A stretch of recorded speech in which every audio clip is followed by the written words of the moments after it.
நான் இதுக்கு ஏற்கனவே திருநெல்வேலியில் பதில் சொல்லிட்டேன்.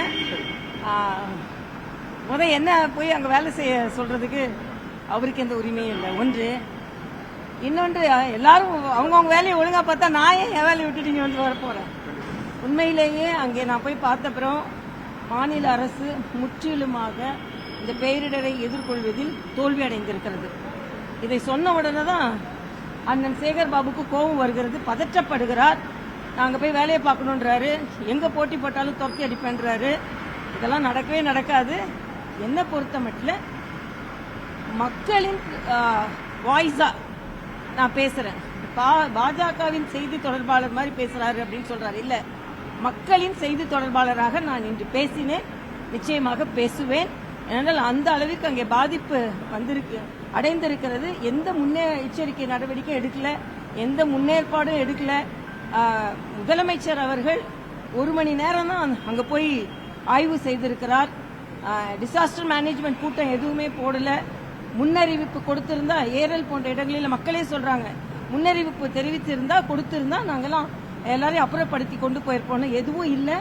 அதனால நான் சொன்னேன், அதுக்கு அவர் பதில் சொல்லட்டும். எப்படி அவங்க மேனேஜ் பண்ணிட்டாங்க அப்படின்னு பதில் சொல்லட்டுமே தவிர என்ன செய்தி தொடர்பாளர் இல்லை, இவங்களை யார் பேச சொல்றது அப்படின்னா எனக்கு வேலை இருக்கு தமிழ்நாட்டில். அதை பத்தி நான் உறுதியாக தான் இருக்கிறேன். மேடம், அதே போல உதயநிதி ஸ்டாலின் நிதி அவங்க அப்பா வீட்டு ஒரு பொறுப்புல அமைச்சர் மாதிரி பேசலாமான்னு அதே போல வெங்காய விலை ஏற்றுறப்போ பாராளுமன்றத்தில் நிர்மலா சீதாராமன் நான் வெங்காயம் அதெல்லாம் யூஸ் பண்றதில்ல அப்படின்னு சொல்லிட்டு ஒரு பொறுப்பற்ற முறையில பேசினாங்க. அது தெரியல, அது ஒரு பொறுப்புள்ள அமைச்சர் பேசுற மாதிரி. யார் சொன்னா இதை? நீங்களா கேக்குறீங்களா? இல்ல, அதுக்கும் இதுக்கும் என்னப்பா சம்பந்தம்? வெங்காயத்துக்கும் இதுக்கும் என்ன சம்பந்தம்? எதுக்குமே சேர்த்து முடிச்சு போடுறீங்களே. அவங்க கருத்தை சொல்லியிருப்பாங்க, அவங்க தெளிவா சொன்னாங்க. நீங்க கேட்கறதுல கூட ஒரு வழிமுறை இருக்கு, அதனால அவங்க அதுக்கு ஏத்த மாதிரி கேளுங்கன்னு சொன்னாங்க. இல்ல, மத்திய அரசுக்கு நான் எழுதுவேன். நாளைக்கு மரியாதைக்குரிய நிர்மலா சீதாராமன் மேடம் போறாங்க. ஏற்கனவே அவங்க இங்க கஜா புயலப்போ வந்தபோது நான் மாநில தலைவராக அவங்க கூட இருந்தேன். அதே மாதிரி சென்னை ஃபிளட்ஸ் அப்பவும் அவங்க கூட இருந்தேன். அவங்க எந்த அளவிற்கு போய் அவங்களுக்குலாம் உதவி செஞ்சாங்க. வியாபாரங்கள்லாம் வணிக நிறுவனங்கள்லாம் பாதிக்கப்பட்டது, கடன் இல்லாத எப்படி தொகை கொடுக்கணும்னு ஏற்பாடு செஞ்சாங்க. இன்னைக்கு ஏரல் போன்ற இடங்களில் மக்கள் அதான் கேட்கறாங்க. நாங்கள் வியாபாரம் முற்றிலுமாக போய்விட்டது, கடன் இல்லாம எங்களுக்கு வட்டி இல்லாம கடன் தரணும். அதே மாதிரி விவசாயிகள் டோட்டலா விவசாயம் போயிடுச்சு, எல்லா கரையும் உடைஞ்சிருச்சு. 10 கோடி 12 கோடி செலவு பண்றேன்னு சொல்றாங்க கரைகளை பலப்படுத்துவதற்கு, எதுவுமே செய்யல. ஆக மத்திய அரசிடம் நிதி கேட்கணும்னா 1000 கோடி ரூபாய் அவசர கால நிதியாக மத்திய அரசு ஒதுக்கி இருக்கிறது. நாம அதை என்ன செஞ்சோம், நம்ம என்ன முன்னறிவிப்புக்கு எதுக்குப்பா இப்ப நிதி? இப்ப முதலமைச்சர் போறதுக்கு எதுக்கு நிதி? அதனால இவங்க பேசுறாங்களே தவிர அங்க போய் பார்த்தாதான் தெரியும், முன்னெச்சரிக்கை நடவடிக்கை எதுவுமே மேற்கொள்ளவில்லை. அதனால அவங்க நிர்மலா சீதாராமன் மேடம் அவங்க நீங்க சொன்னதுக்கு அவங்க எதிர்கருத்து சொன்னாங்க.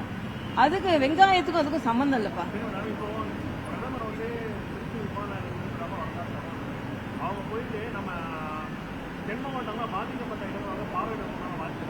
இல்ல, அது எனக்கு தெரியாதுப்பா. ஏன்னா நீங்க அதுக்கு நான் பதில் சொல்றதுக்கு நான் தயாரா இல்லை. முதலமைச்சர் 2 நாள் இந்தியா கூட்டணிக்காக போறாரு. அதே தென் மாவட்டங்களில் ஏற்பட்ட இந்த பாதிப்பு பார்க்கறதுக்கு 1 நாள் தான் போயிருக்காங்க. அந்த 2 நாள் போய் டெல்லியில் போய் முதலமைச்சர் அந்த கூட்டணியில் பேச்சுவார்த்தைக்காக போறாரு.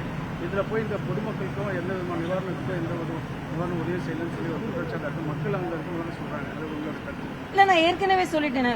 18ஆம் தேதி அங்க ரொம்ப மழை உச்சத்துல இருந்தது. அப்போ மக்களோடு முதல்வர் என்ற திட்டத்தை கோயம்புத்தூர்ல தொடங்கி வைக்கிறார். மக்களோடு முதல்வரா அவர் பாதிக்கப்பட்ட வெள்ளத்தோடு மக்கள் பாதிக்கப்பட்டிருக்க இடத்துல தான் இருந்திருக்கணும் என்ன பொறுத்த மாதிரி.